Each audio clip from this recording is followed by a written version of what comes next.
Morning లేచి ఉంటే మా పేటలో ఉన్న చెట్లను నేను ఒకసారి చెక్ చేస్తాను. ఈసారి జామకాయ కాస్తుంది. వేసినప్పుడే మా పిల్లలు కూడా కొద్దిగా సైకిల్తో ఆడుకుంటారు. ఆడుకున్న తర్వాత బ్రష్ చేసుకొని స్కూల్కి వెళ్ళి రెడీ అవుతూ ఉంటారు. ఇంకా మధ్యలో ఉన్న టైంలో నేను 7 to 8:30 మధ్యలో ఉన్న టైంలో బ్రేక్ఫాస్ట్ లంచ్ అన్ని ప్రిపేర్ చేసుకొని షాప్ ఓపెన్ చేయడానికి అయితే మేము వెళ్తాము.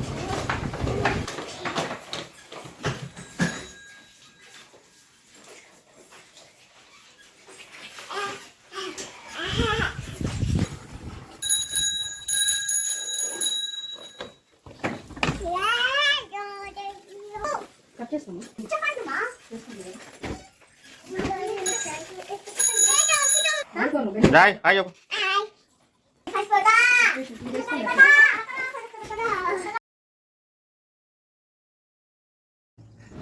మా ఇంట్లో మునగ చెట్టు అండి. ఈసారి చాలా కాపు వచ్చింది. ఇది మామిడి చెట్టు వెనకాల పెట్టాము.